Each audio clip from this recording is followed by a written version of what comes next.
ready, we can start. So we don't eat that much into the presentation time. Is that okay?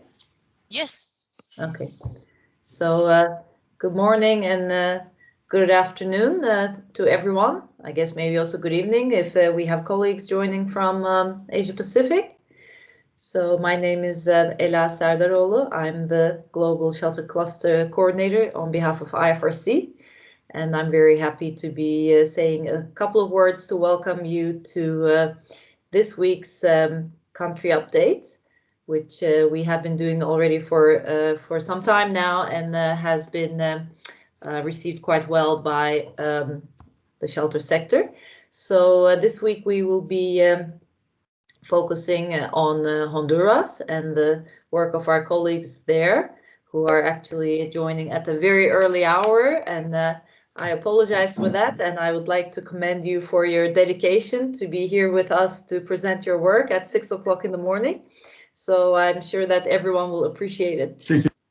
So we are following up from last week's session on South Sudan, which is at the moment posted online. So for those of you who are interested in the work that's being done there, can access it.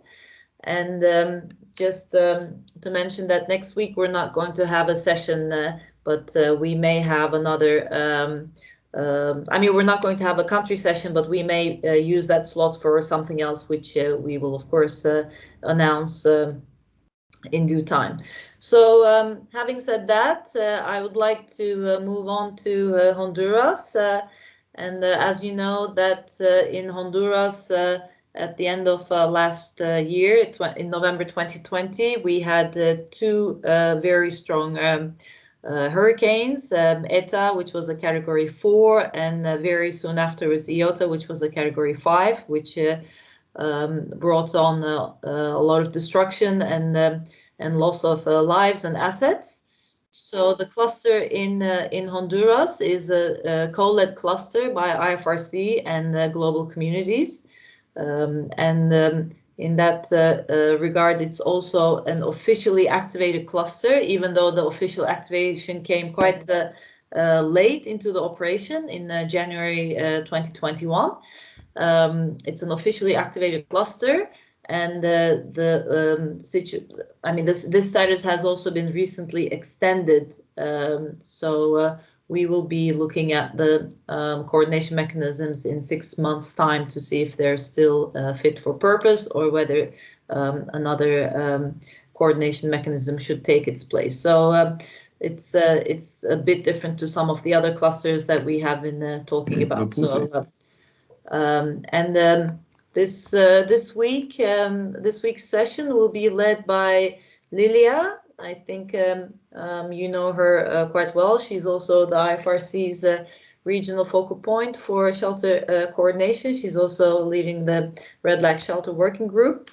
But Lilia has also been taking an active role in the Honduras response.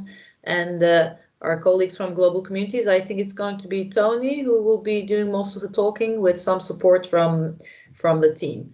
So without further ado, I would like to give the floor to Lilia and Tony to walk you through their work and to inform us about the coordination in Honduras. Thank you very much. Thank you very much, Ella, and good afternoon, good morning, everybody. My name is Lilia Blades. Yes, I am the focal point for the shelter cluster in Latin America and the Caribbean. I am part of IFRC, and I've been co-leading, until recently, have been co-leading this the Honduras shelter cluster together with my colleague Jorge Maguiña, who's also in the call. He's part of global communities. Now I can screen. Okay.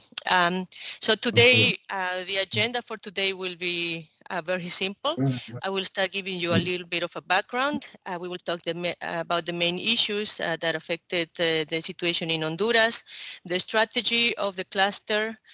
After that, we will have a space for questions, because after the questions, we will have the presentation by two of our partners, the agency, the NGO Proyecto Aldea Global, and also the Norwegian Refugee Council. And I hope that after that we will have a little bit of time for further questions. If not, you can always contact Proyecto Aldea Global and NRC separately. So as Ella was saying, I will talk quickly about the timeline of the response. Last year, Hurricane Category 4 hit Honduras on November 3rd. Which caused more than 42,000 people to displace. At that time, there were already some sectorial working groups activated that were created mostly to assist in the COVID-19 emergency. So the shelter needs assessment really focused on the situation of families in collective shelters. 2 weeks later, the Category 5 Hurricane Iota hit the country again, causing further flooding, landslides, and several communities were rendered completely inaccessible. The families who had been displaced by the first hurricane were unable to return to their homes. That's at that time that a group of agencies and NGOs got together and requested that a shelter working group was created because there was a need for a strategy to address the needs of the people who were going to return to their homes and whose homes needed to be rebuilt and all the support that needed to be provided to the people. The shelter working group was activated on December 3rd. And at that time, according to the assessment received by COPECO, who is the national agency in charge of emergency and management response, we had more than 82,000 damaged houses. More than 9,000 houses had been completely destroyed. More than 12,000 families remained in damaged houses. And about 174,000 people remained in collective shelters. Many of these collective shelters were also schools, and many of these collective shelters did not have the conditions to host all the families, including considering the COVID-19 pandemic and the issues of violence. As Ella was mentioning, the activation of the cluster was done in January 2021, but the cluster had been active pretty much since November 17.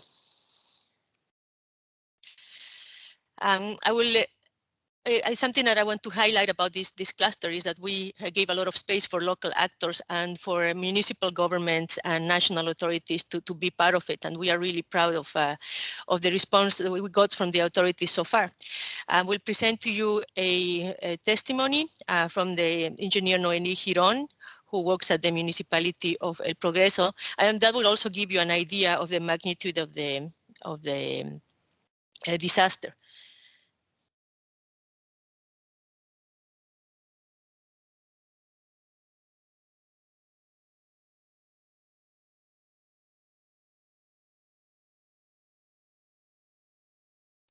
No sale el sonido, Lilia.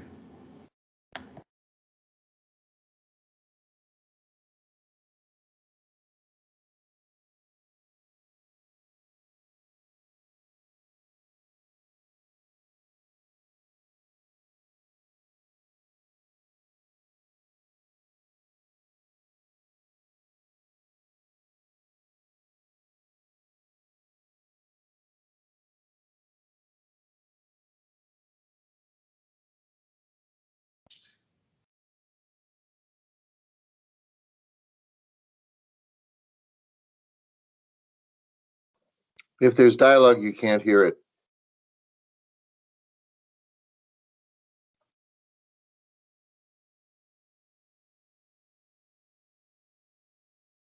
Sorry, can you hear the video?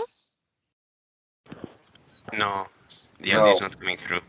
No, we can't. Yeah, I think there's, sorry, I know that there's something I have to do here to.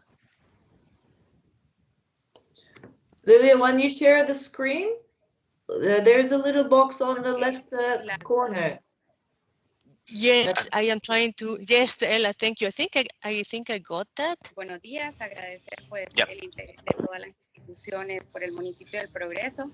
It's working. Mi nombre es Noemi Girón Díaz, soy la gerente de desarrollo social del municipio del Progreso. De igual manera, pues soy la coordinadora en el CODEN de la Mesa de Albergues y Ayuda Humanitaria. Nosotros tuvimos 3 sectores fuertemente dañados, el sector norte en el área rural, el sector sur en el área rural y el sector campos bananeros número 1 en el área rural. Tuvimos también algunas comunidades del área urbana dañadas. Y es aquí cuando nos encontramos con un parámetro de 639 viviendas destruidas por completo.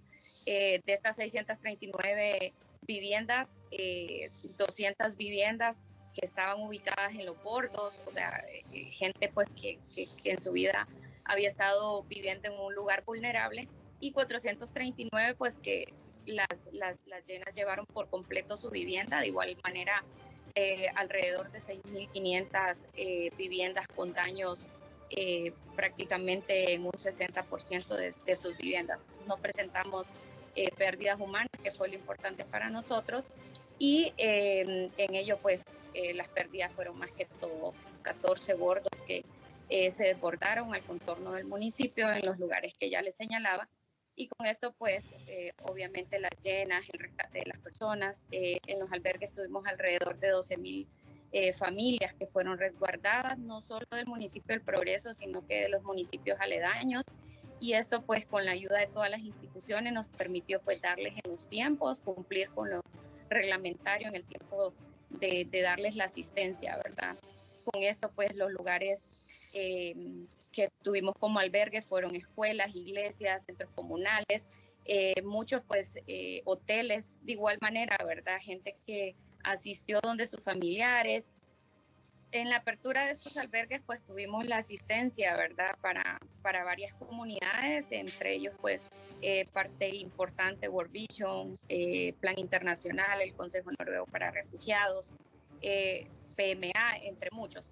Con esto pues vino el trabajo de empezar a hacer las gestiones para los proyectos.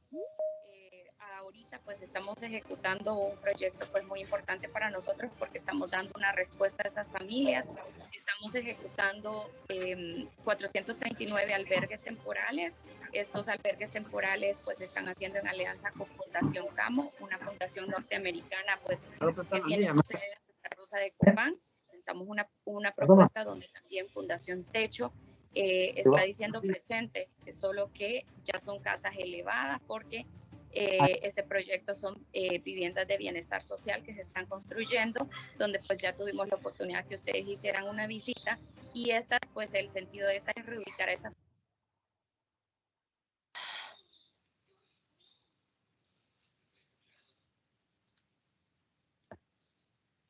familias que estaban en los bordos, estas familias que estaban en un sector vulnerable y que no puede volvérseles a construir.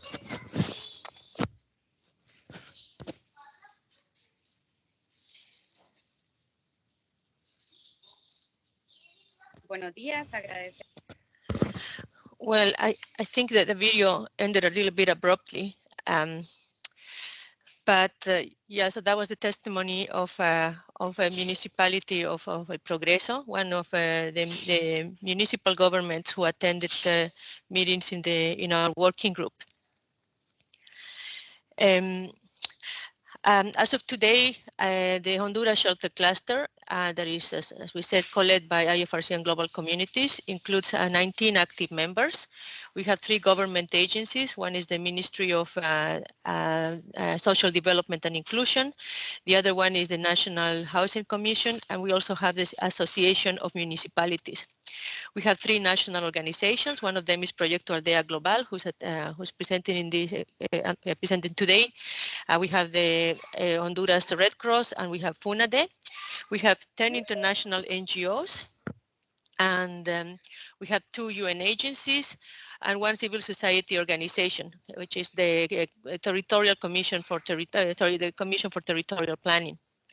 As well, we had at the very beginning in the response, we invited the municipalities, several municipalities, to present to the work to the cluster to present their needs, because as you may understand, at the very beginning, it wasn't really clear what the shelter needs were.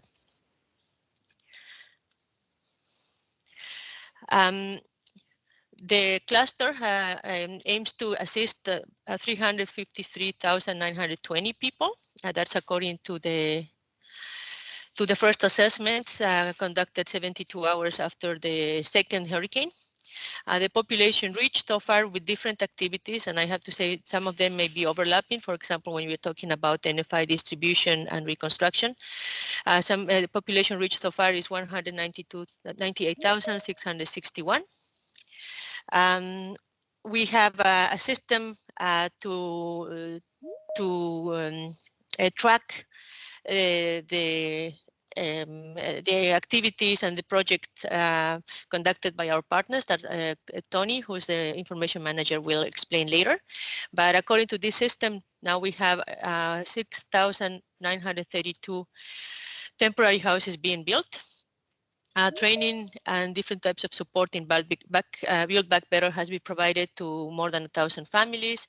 Monetary transfers to 6,356 families. Host families, support to host families and rental support to 7,751.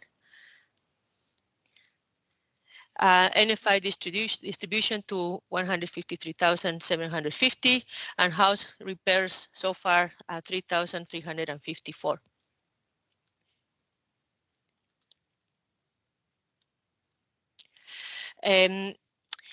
I will now introduce my colleague Tony Ross Martinez, who is a volunteer of the Canadian Red Cross and was also seconded to the Federation, and he was our information manager until recently, who will explain to you the system for connecting with the project activities and how we show that in our dashboard.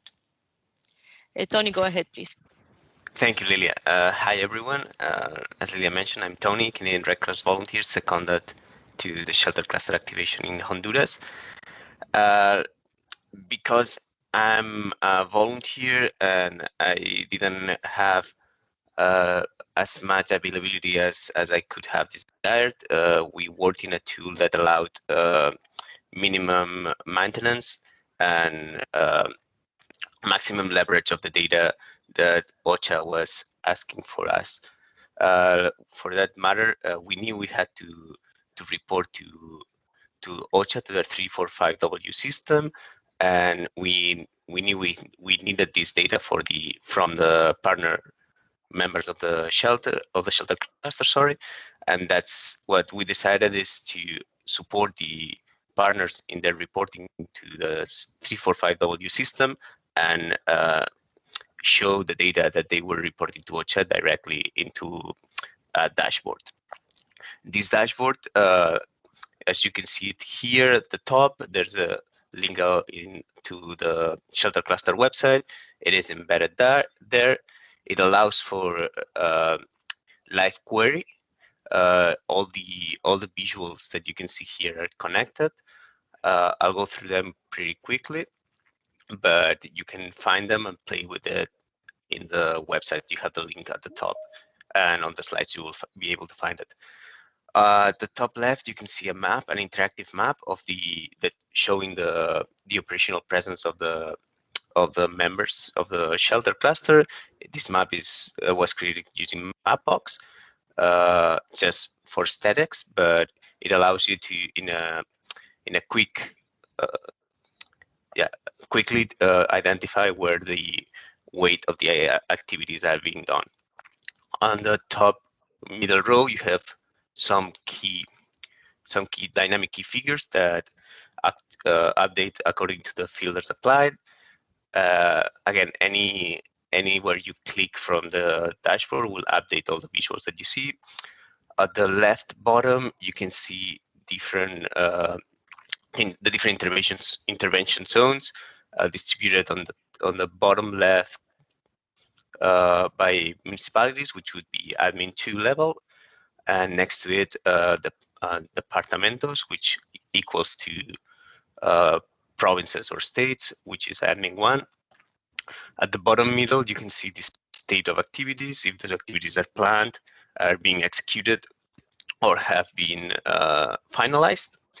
And below it, the quantity by activity, it refers to the amount of service delivered by activity. For example, if we are talking about construction of temporary settlements, how many of those were done by those activities. because in one activity there could be more than one service provided. Finally, at the top right corner, we can see the last update. This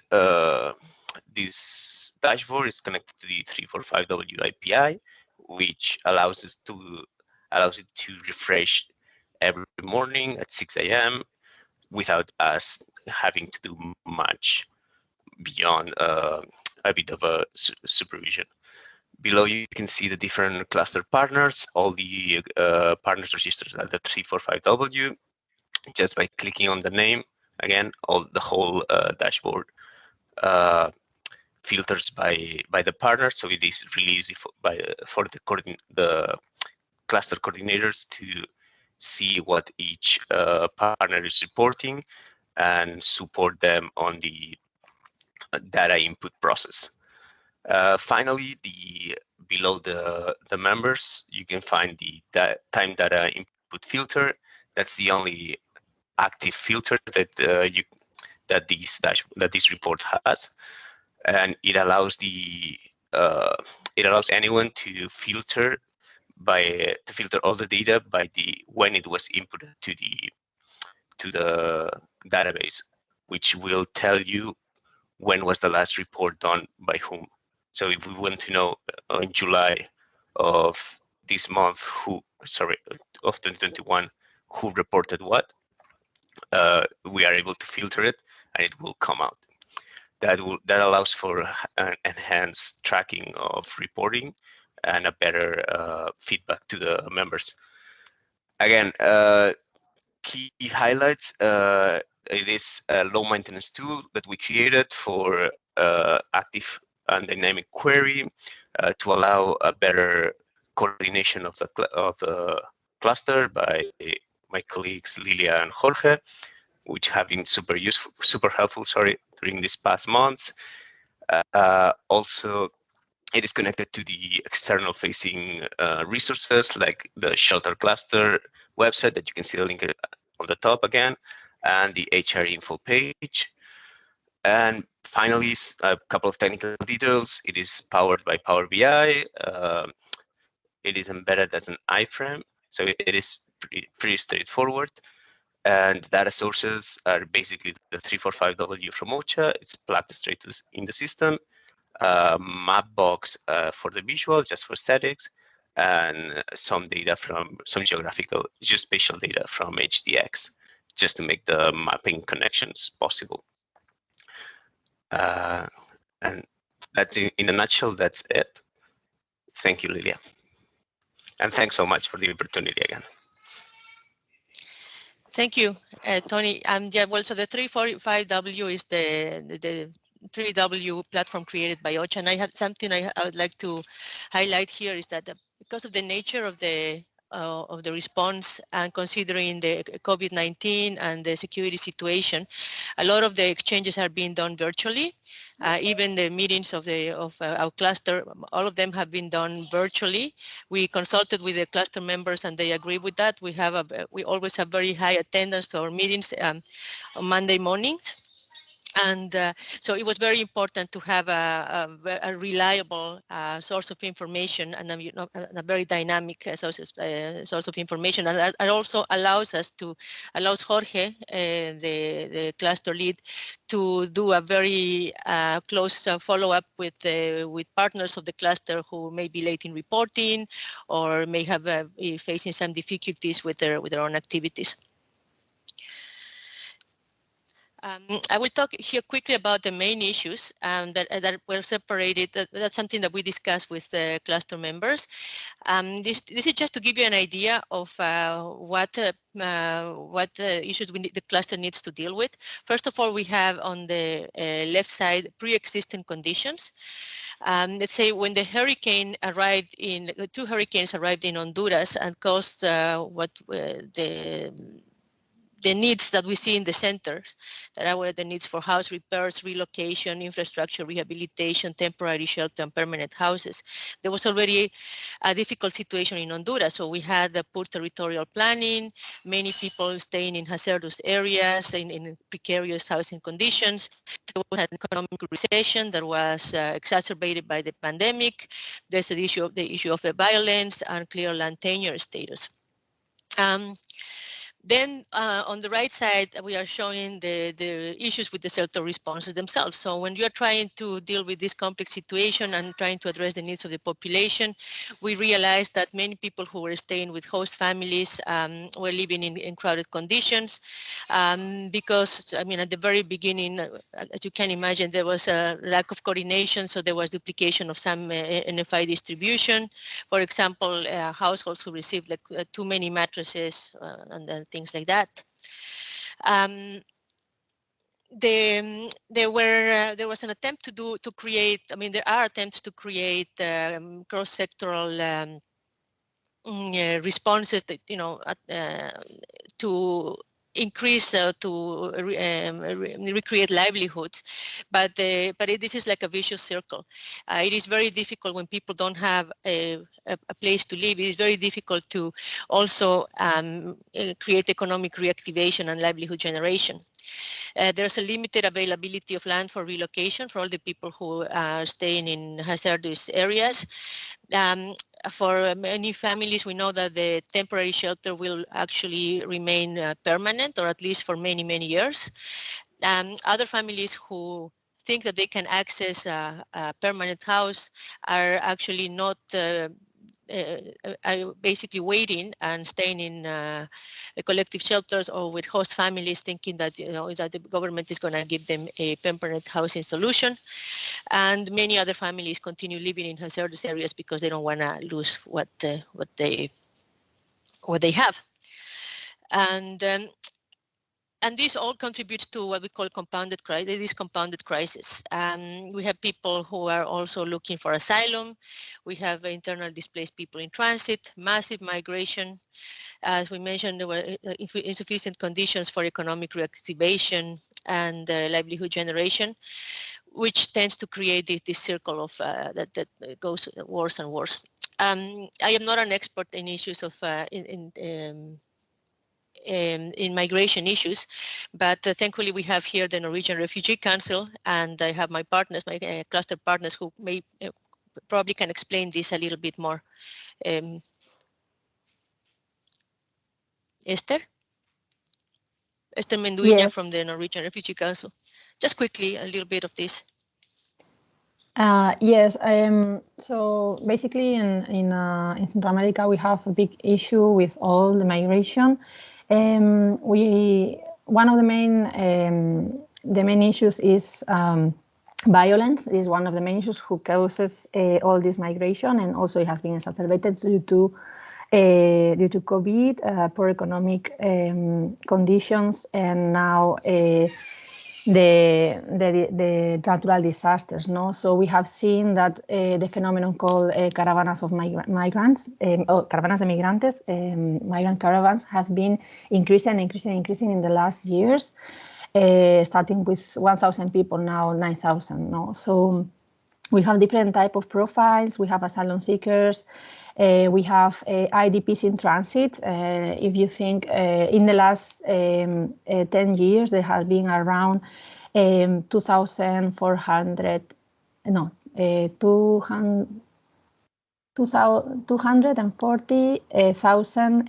IDPs only in Honduras since 2004 until 2018. So it's quite a big number. So we have constantly dealing with internal displacement. Also, we have mass migration in the moments when we receive all these caravans. And one of the main problems is how to provide shelter to these populations. No, in this case, we are talking about communal shelters and people who is in transit. We are talking about temporary shelter for people who needs some support in order to be able to move from one country to the other if they need a humanitarian evacuation. Also, we have issues with internally displaced people who needs to be relocated internally in the city and in different cities or in rural areas. So we have an issue with housing also. Just in a bit, in a short flash. Over to you, Lilia. Thank you very much, Esther. So, yes, I should clarify that the cluster has been activated just for the response to the ETA and IOTA tropical storms. But as you can see, there are several issues that we can't really ignore. And so what I'm presenting here is the strategy that was developed by the cluster.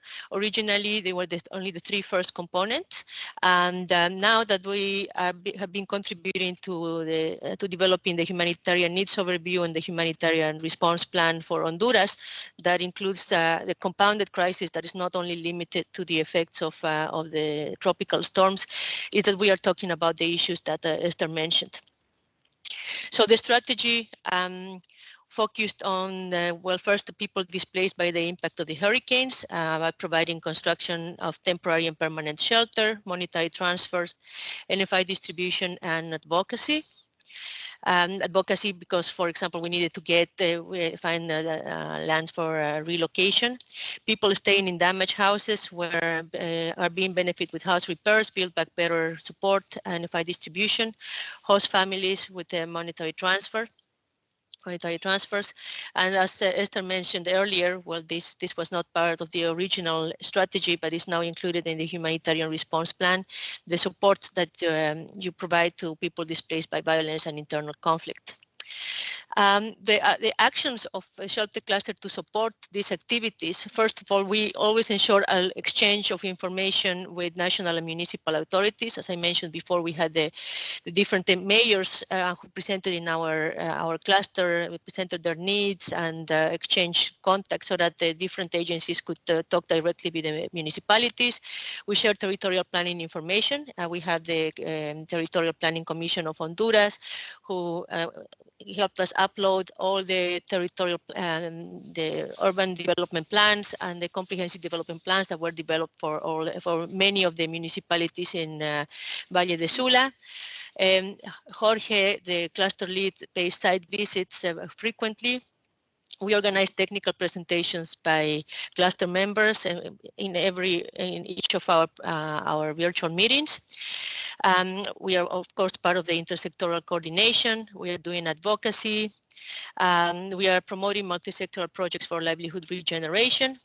And as I said before, we were contributing to the humanitarian needs overview, the humanitarian response plan, and really support to locally driven initiatives.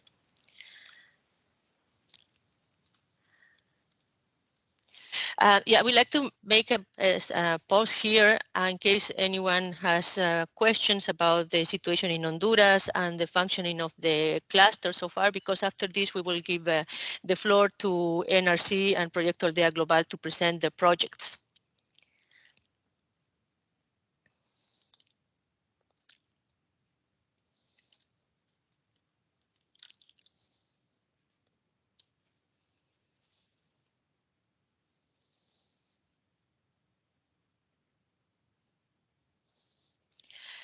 I can't see, since I am the one screening the presentation, I can't see how many people we have in the meeting, and I don't see any hands. Earl is asking the question.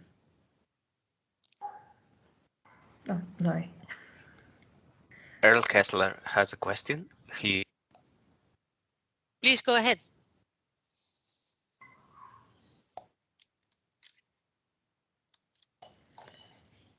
He's asking if the local governments have land. Some of the local governments have mobilized land. Some of them have land, not all of them, and in most of the cases, not sufficient land for relocation. And as we know, even when there is land, you need to make sure that that land is not too far away from livelihood, from income-generating activities and all that. But yes, some municipalities have been able to provide land. Sorry, I can't see the chat. So I would appreciate if you would let me know what other questions There There are no questions at the moment in the chat and no hands Okay. raised. Okay.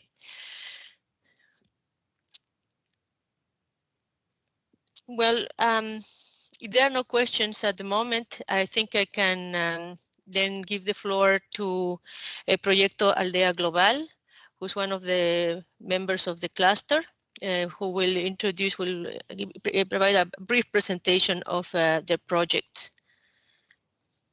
Go ahead, Chet.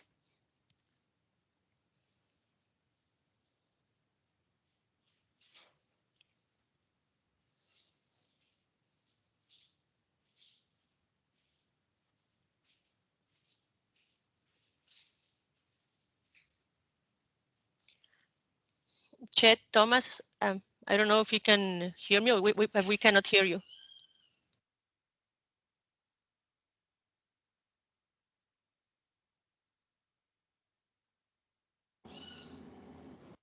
Lydia, I don't see him among the participants. Yeah, chat is not connected. Maybe we can go He with was Esther. going in and out of the meeting. Maybe we move to the next one and then come back to it. Yes, Okay, let's do it's that. fine. It's Christian Sandoval is assistant. Sorry. It's connected. Okay. Go ahead, Mr. Chet. Hello, can you hear me? Yeah. Can you hear me?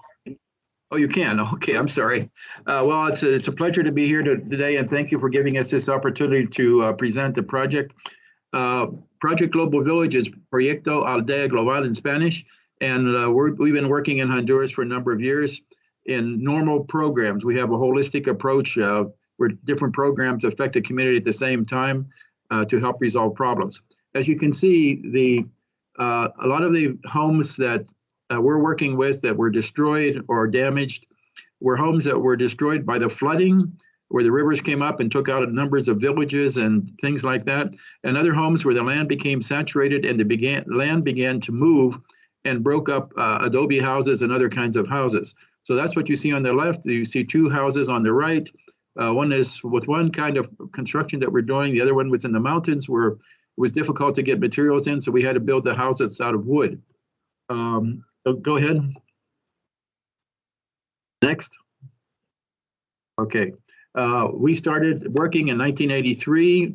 We were here for Hurricane Mitch, the earthquake in 2009, 2020, COVID-19, and Eta and Iota hurricanes, and we're still working. We work in promotion of human rights, water and sanitation, low-cost housing, child survival programs, food security and agricultural development, sustainable management of natural resources, and support for small businesses.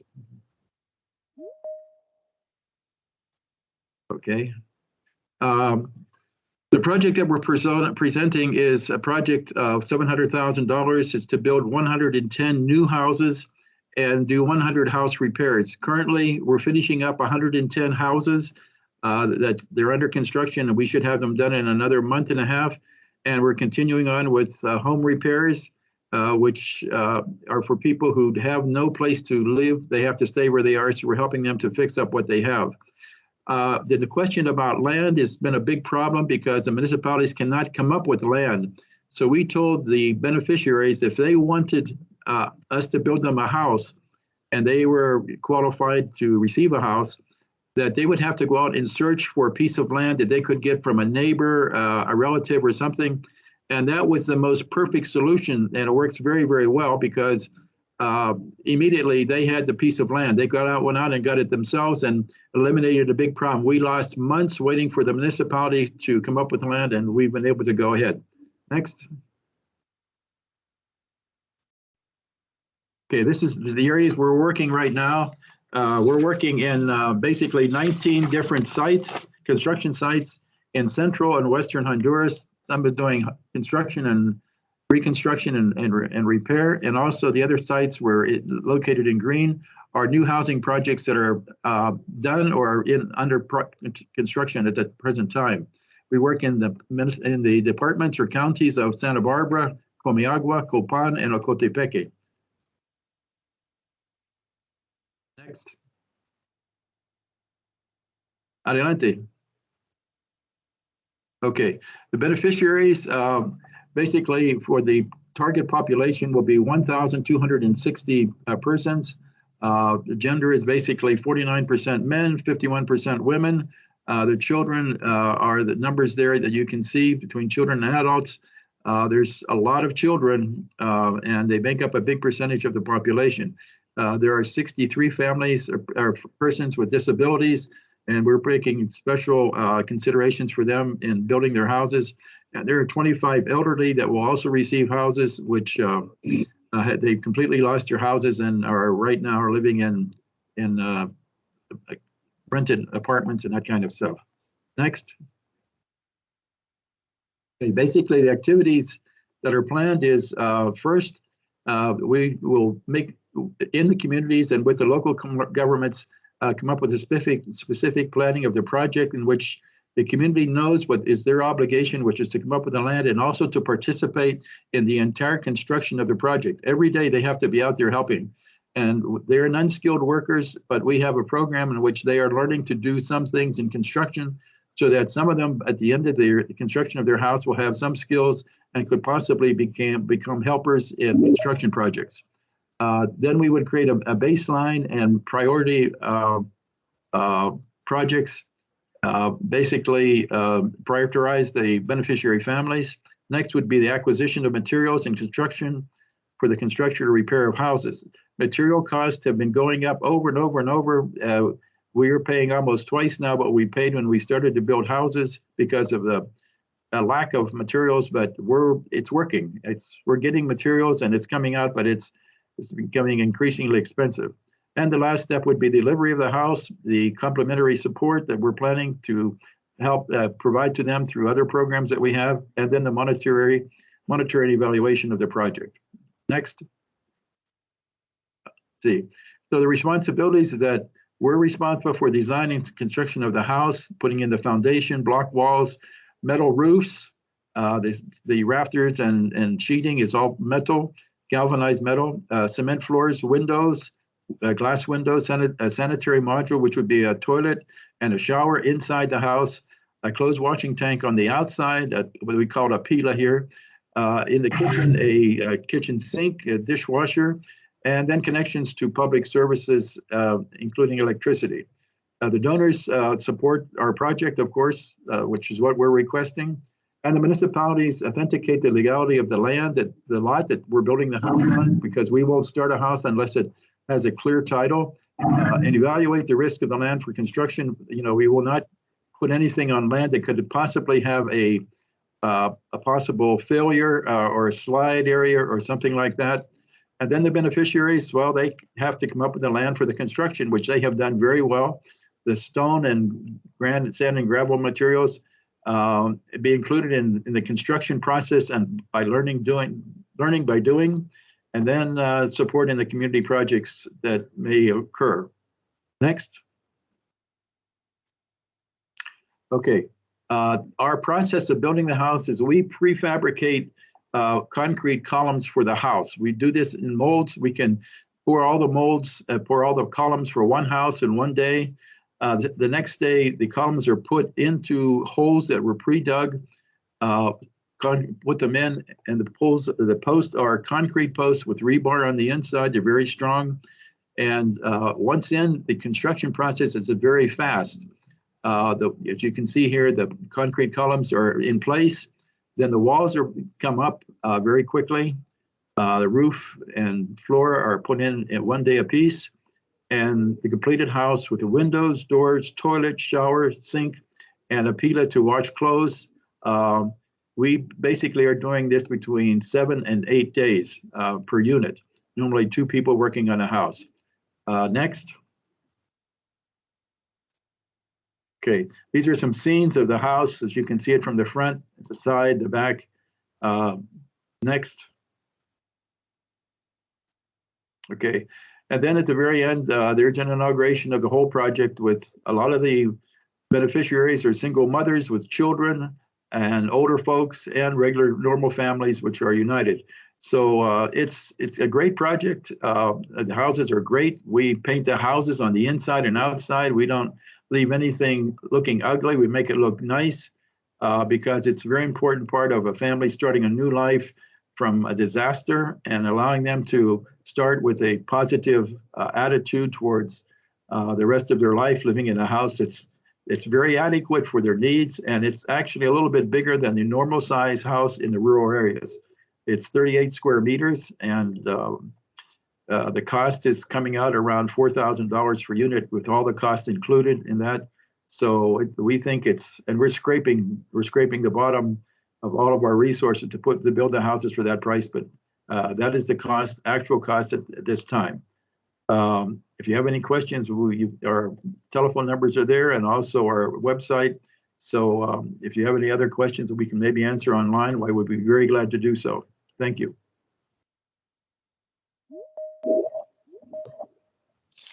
Thank you very much. He was Chester Thomas, Director of Proyecto Aldea Global. And now I will invite one more presenter, who's Esther Menduiña from the Norwegian Refugee Council. Hi, thank you, Lilia. Hi, everyone. My name is Esther Menduiña. I am the Shelter and NFI Program Development Manager for the region of Central America and Mexico. Many of you might know already the NRC, the Norwegian Refugee Council. We have been working for 75 years in humanitarian response all over the world. And we have recently started in Central America since 2015. However, we were part of the Colombia region, and now we have this year started a new region, which is the new region of North Central America and Mexico. So I would like to highlight that even though we have been working since 2015 in this area in Honduras, we were mainly doing protection and education activities with migrants, basically. However, the Shelter and NFI team mainly kick-started with this EDA and IOTA response. If you go to the next slide. Cool, thank you. Since we were a new team, starting in November, we managed to get some quick funds internally from NRC, and also emergency funds from the Norwegian Ministry of Foreign Affairs in a short amount of time, so that we were able to respond in the first months where people were living in these collective centers that we've seen in the last pictures and the video. We focus our response in the collective centers, providing mainly NFIs and improving the infrastructure.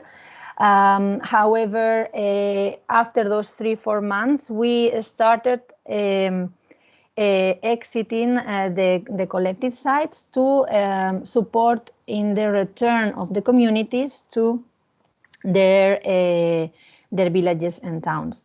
So the part that I will present here is mainly what happened after those 4 months when people return. So basically, one of the main issues is, even though many houses were completely destroyed, all the NFIs inside the houses were completely gone. So many people want to return to their houses, and they spend the first 4 months removing all the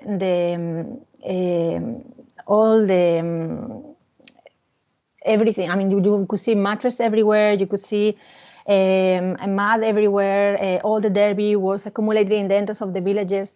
So people were cleaning and washing their houses. So we provide a huge amount of NFIs inside the collective centers and outside. And also we provided support in order to be able to repair and do those minimum reparations for people to be able to return to their houses, for those houses who were not completely damaged or seriously damaged, so that we could at least support this exit from the collective sites who were overcrowded.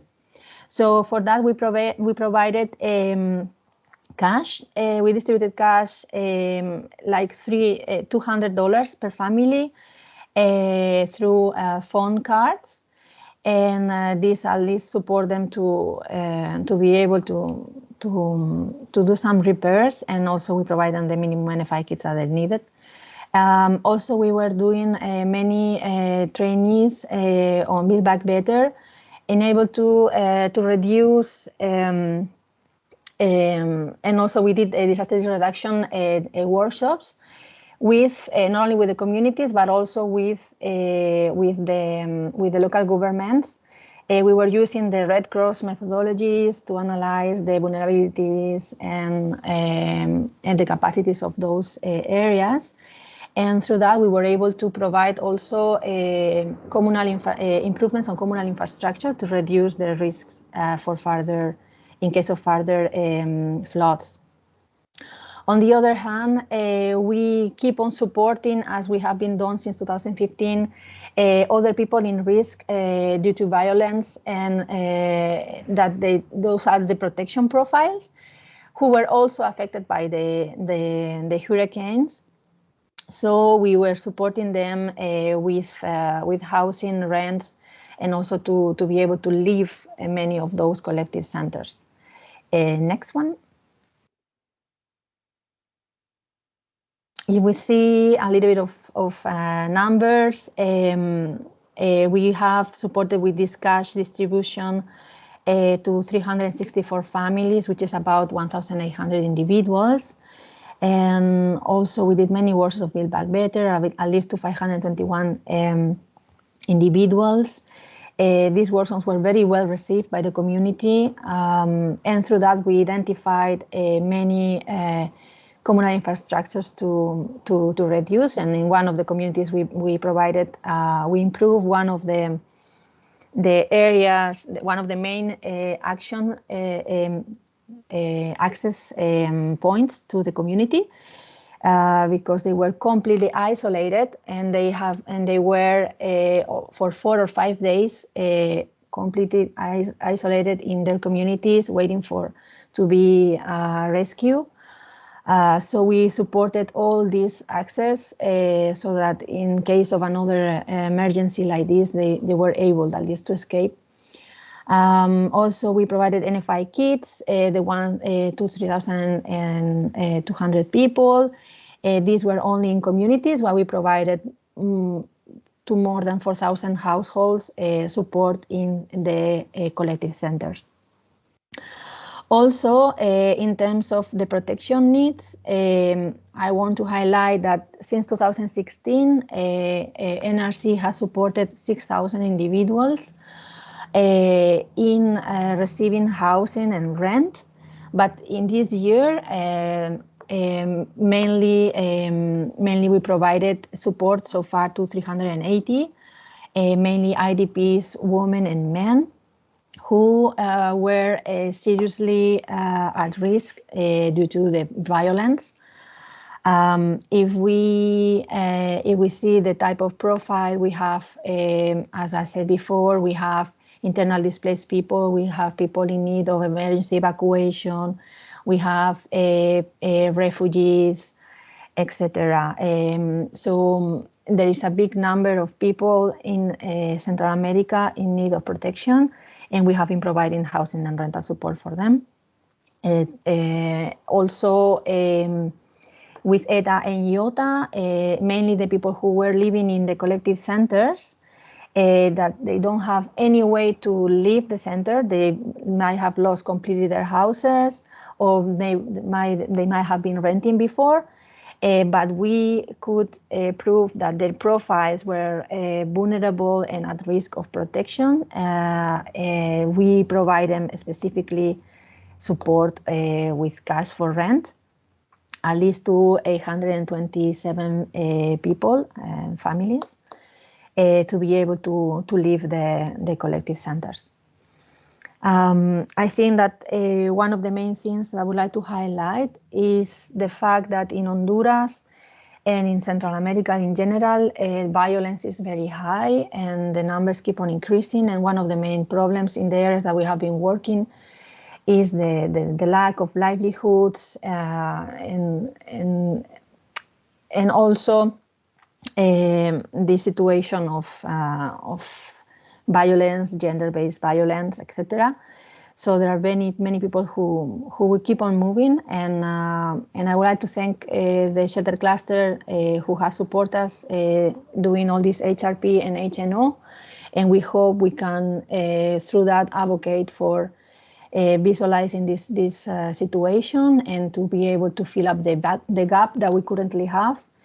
Since not only NRC but most of the cluster members, we really need to find funds to be able to reconstruct and rebuild the houses that has been affected by Eta Biota and support the migrants who have been strongly affected by violence. Thank you so much. Thank you very much, Esther. And I am reaching now the end of the presentation. If you have further questions, our details are here. Since the two previous presenters mentioned something that is very important, we have in every meeting we have the presence of the gender cap, the gender person from Gender Cap, who's also been guiding us on ways to utilize the gender marker and also raising awareness on this issue on how the projects need to take into consideration gender inclusion from the very beginning. With nothing else I have nothing else to say for now. So if you have any questions, the floor is open now. Thank you. We have 3 questions here on the chat. I will read them to you. First question was Earl. What security of occupancy was there? I think this was for Chet during his presentation, as well with how long for the column to be ready?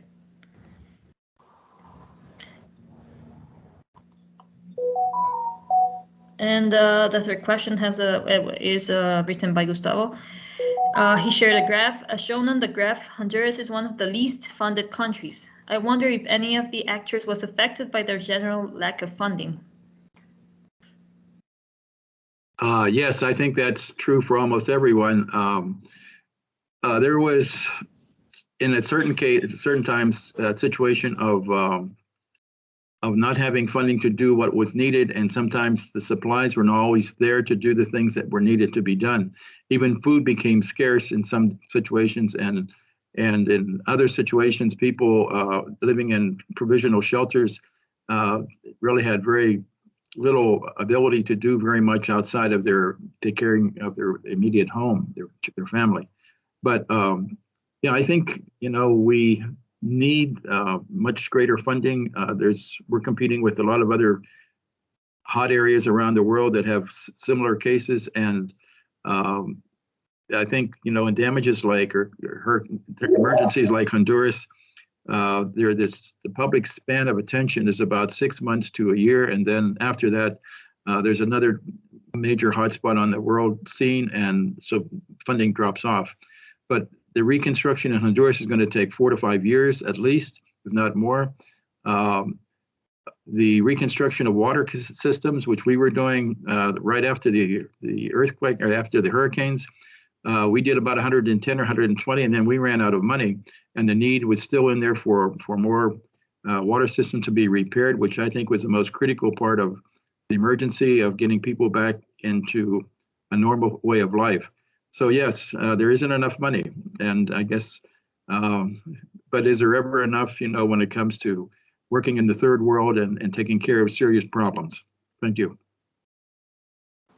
Yeah, I would like to also say that the fact that people is so desperate because they cannot rebuild their livelihoods, they cannot rebuild their shelters, that the first thing they do is to join the next migrant caravan. So everything is connected.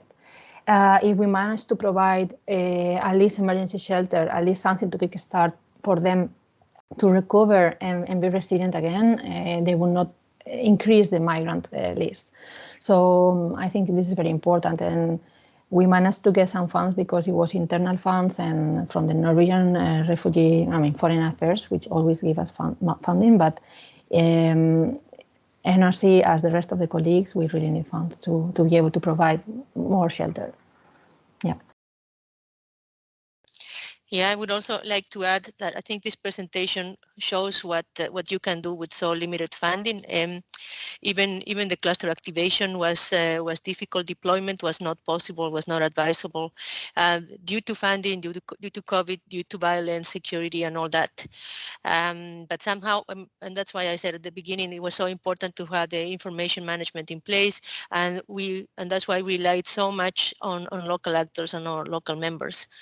And I think we are coping. We are doing well. I mean, that is not to say that there are not huge needs still ahead, but we are really grateful to that we have really good partners in the cluster. I have a question for global communities. If there was a great deal of demand, if the need was so great, was there no consideration of a more minimal approach to be able to increase the coverage? Because it seems as if coverage is a very serious issue. And if the standards of the reconstruction is so high, then you limit the numbers of people that you can affect. And essentially, if you paint the house and if it's larger than sphere standard requirements, then you're even limiting further those people that you can, in fact, put into a minimal safe shelter that allows them to, in the incremental process that would go on, be able to replace the home that they had. Did you consider a more minimal standard? Because the units that you provided, the housing, the completed housing, are quite luxurious. And it seems as if a more minimal approach would have been more appropriate. Over. I think that question is for Proyecto Aldea Global, right? Not the global communities. Yes. I'm sorry. Yeah. Proyecto, sí, Aldea Global, sí, exactamente. All right, thank you for the question. You're right. We had to make sort of a decision at the very beginning to do something which would be temporary or something that invested limited resources that we had into something that would be more permanent. Initially, we decided to build a house for $2,500, and the materials went up so fast that we expanded that a little bit. The house is what we decided that we would no longer build a house without a toilet on the inside. I'm getting tired of building latrines, which are invalid after a couple of years. And it's a matter of dignity for the families. I know there's a lot of different arguments here, but yeah, right. We could have gone to something a little bit less, but those houses come out initially costing about $3,000, then they went up in price to $3,500 and then to $4,000. And it's a permanent house now. I mean, no family has to go back and restart and rebuild a house. They have everything they need, and it's a house without any walls inside. It's just a shelter. And they have to put the walls inside and all the other increments that they may, other things that they may want to have. So I think, I don't know, everyone has a different philosophy on this. I would like to go with more of a permanent effort at the beginning, if possible, and just keep eating away at the problem until you eventually come out at the very end. So. Okay. Well, I'm being told that we really need to wrap up now, and I screened the contact details of Esther and Chet if you have further questions about their programs, and you know that you can contact us through the Global Shelter Cluster. I also screened my email address and the email address of Jorge, the cluster coordinator, and I would like to thank you very much for attending this session. And we'll see you in the next one. Goodbye.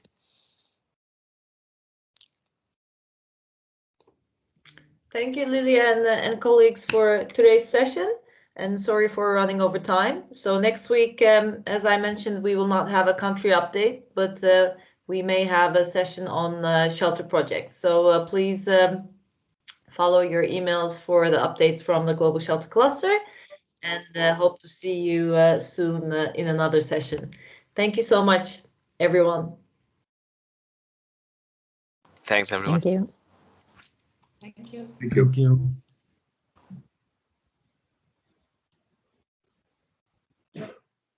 Okay, so there it says, keep